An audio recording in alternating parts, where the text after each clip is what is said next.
really want to pick up where you left off because I don't want to talk really about John's unbelievable legislative record. I want to talk about two families, the Levin family and the Dingell family, and really about what the Dingell family has meant to my family for almost 80 years, Dan, almost 80 years.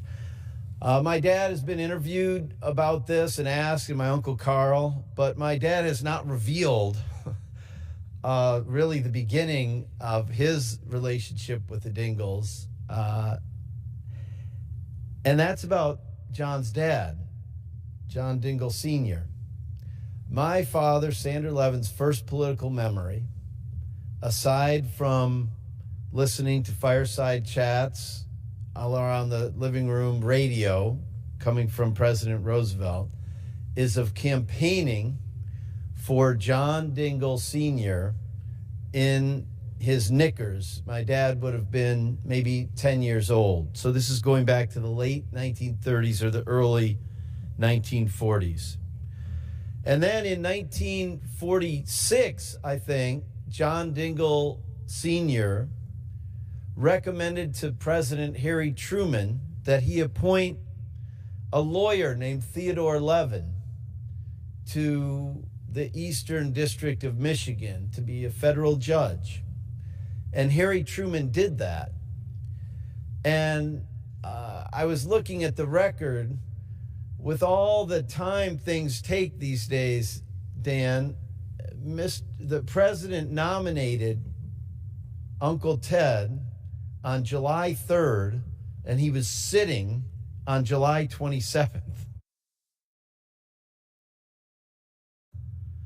of either 1946 or 1947. Things happened at a different speed in those days. And Theodore Levin served for many years, and he was the chief judge of the Eastern District of Michigan. But earlier than that, before he was chief judge, I think, John Dingell's son, John D. Dingell Jr., clerked for Judge Levin. And it made a profound impact on the chairman. And he told me about this all the time. Imagine getting to go see this very senior member of Congress to find out about your own great uncle. What was he like? And Mr. Dingell loved Uncle Ted. So then, many years later, John Dingell approached, I don't even know how this happens. He did whatever you do to name the federal courthouse in Detroit after my great uncle. He did not tell Congressman Sander Levin. He did not tell Senator Carl Levin about this at all until it was a done deal. He didn't want any sense, I guess, of conflict of interest or whatever. He was doing this for his own sake. This was his mentor. And so if you go to downtown Detroit, the courthouse is named after Theodore Levin. And over the years, my dad served here for 36 years. All 36 years, his beloved senior colleague was John Dingell. And Dad rose to be the chair of the House Ways and Means Committee, and Mr. Dingell was the chair of Energy and Commerce. And they worked together on so many things, like things that people from other states wouldn't know about, like cleaning up the Rouge River, a symbol of industrialism that now is a really much, much cleaner river, really clean river. And working to save the auto industry, of course. But imagine what it meant to my dad to be the chairman of the Ways and Means Committee when we passed the Affordable Care Act and getting to work with his legendary and beloved senior colleague from Michigan who had introduced universal health care in this country every Congress since he entered in 1955 to get to work together to advance the ball, not achieving universal health care, but achieving so much through the Affordable Care Act.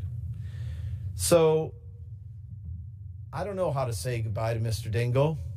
Like you, Dan, he scared the heck out of me. He was gruff. He was big.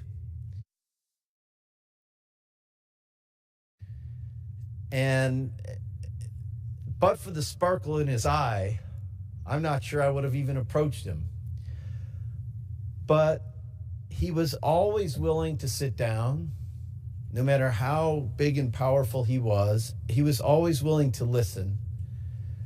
And the advice he gave was unfailingly honest and direct. And a lot of times you couldn't repeat exactly the advice, all the words in the advice he gave. But it was really, really special to me. So I'm not sure I'm willing to say goodbye to Mr. D.